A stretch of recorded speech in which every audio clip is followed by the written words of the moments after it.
Il y a une grande différence. La nutrition, c'est la capacité à nourrir chacun de ses sens. D'accord? Là, c'est vraiment important parce que la nutrition, ce n'est pas que de l'alimentation. Ce n'est pas simplement considérer qu'est-ce que je mets dans ma bouche. C'est comment vous nourrissez chacun de vos sens. Et j'ai envie de vous partager, pour moi, ce que j'enseigne, c'est qu'on a 6 sens. On a les 5 sens que vous connaissez, hein, le visuel. Donc, qu'est-ce que je vois toute la journée? Comment je nourris ma vision? Est-ce que je suis entouré que de violence? Est-ce que je regarde que les médias mainstream où il y a toutes les catastrophes en permanence? Parce que ça impacte mon immunité, ça impacte mon niveau de santé. Qu'est-ce que j'entends autour de moi? Est-ce que j'entends des choses vertueuses ou est-ce que c'est que conflictuel? Qu'est-ce qui touche mon corps? Vous savez que c'est extrêmement important d'être touché dans la journée. On dit qu'on devrait avoir au moins 5 câlins par jour.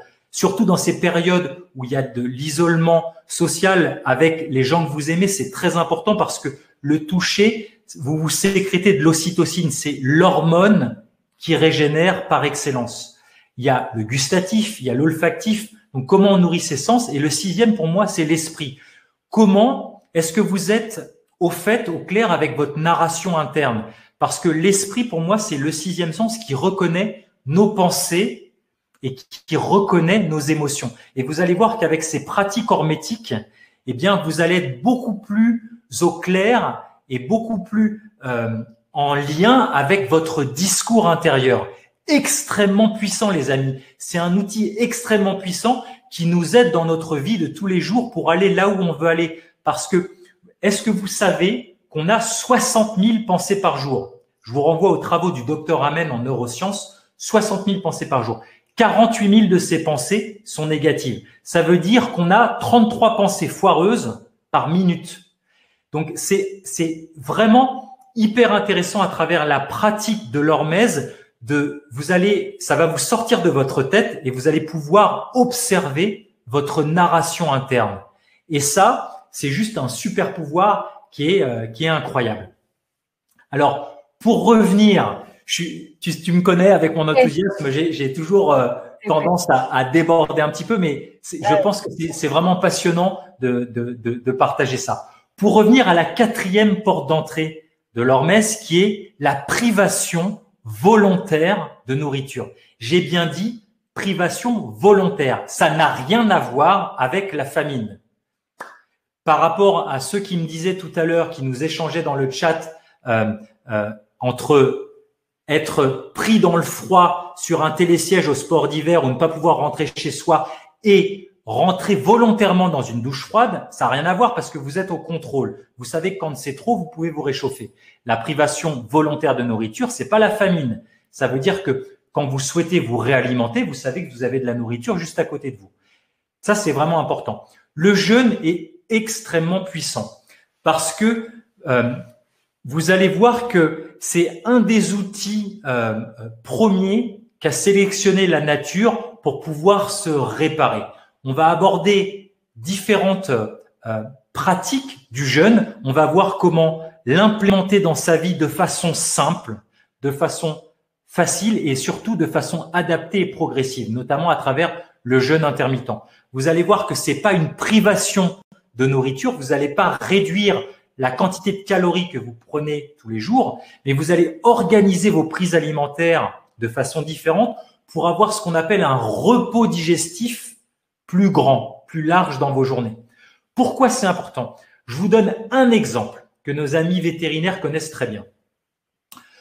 Si on prend Monsieur éléphant ou Madame gazelle au Kenya, par exemple, quand des animaux sauvages sont blessés ou sont malades, ça leur arrive aussi, eh bien, qu'est-ce qu'ils font? Ils vont pas à la pharmacie éléphant ou à l'hôpital gazelle, ils jeûnent littéralement à ce monde.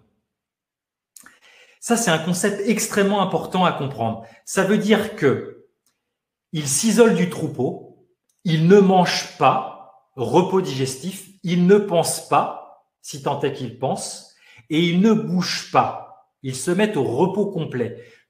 Et toute leur énergie va être dédiée à réparer ce qui a besoin d'être réparé dans leur corps, leur maladie ou leur accident. Pourquoi je vous dis ça? Parce que l'énergie humaine, Ambre, tu sais bien, elle fonctionne de la façon suivante. Votre vitalité intérieur, la quantité de mitochondries qui est capable de s'allumer en vous, donc votre feu intérieur, votre flamme intérieure, eh bien, elle va être utilisée tout d'abord pour digérer. Quand vous avez de la nourriture dans votre système digestif, ça consomme, mes amis, 40% de votre vitalité. 40% de votre feu intérieur, quand vous avez de la nourriture qui est en train d'être digérée, eh bien, ça consomme 40% de votre vitalité. Vous vous rendez compte, 40%. Ça veut dire que vous vivez qu'avec 60%. Dans ces 60%, ensuite, le deuxième poste énergétique, il est attribué à la réflexion, à faire fonctionner la boîte à poux. S'il reste de l'énergie, le troisième poste énergétique, il vient pour faire fonctionner l'appareil locomoteur, la motricité. Et enfin, seulement s'il reste de l'énergie, après la digestion, après la réflexion, si vous êtes très stressé, si vous avez beaucoup de pensées que vous ressassez en ce moment, ça consomme énormément d'énergie. Ensuite, si vous êtes très agité dans votre journée, que vous bougez beaucoup, vous courez partout avec les enfants, avec le travail, ça consomme énormément d'énergie. Ça veut dire qu'il vous reste très peu d'énergie vitale, très peu de feu intérieur pour le quatrième poste, qui est la régénération.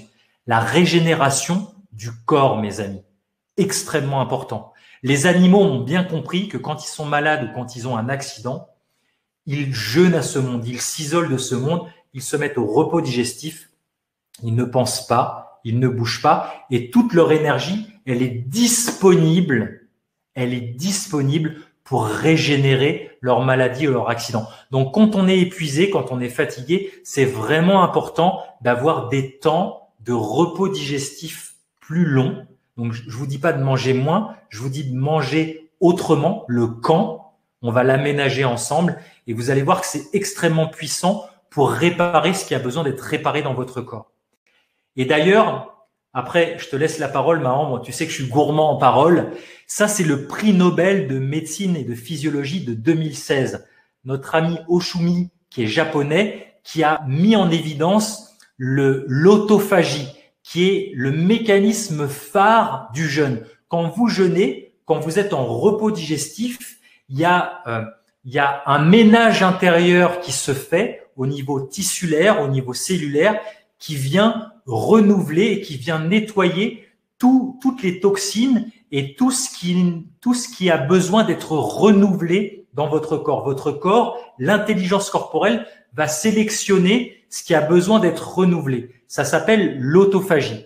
Je donne toujours cette image mentale. C'est comme si vous aviez une femme ou un homme de ménage. Vous avez la chance chez vous d'avoir une femme ou un homme de ménage pour vous aider dans vos tâches quotidiennes. Si vous lui demandez en permanence de cuisiner, il n'a pas le temps ou elle n'a pas le temps de faire le ménage pour vous.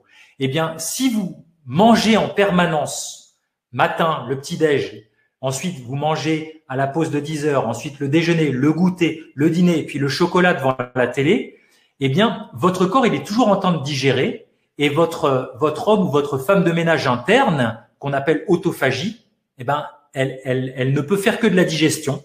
Il ou elle n'a pas le temps de nettoyer ce qui a besoin d'être nettoyé dans votre corps.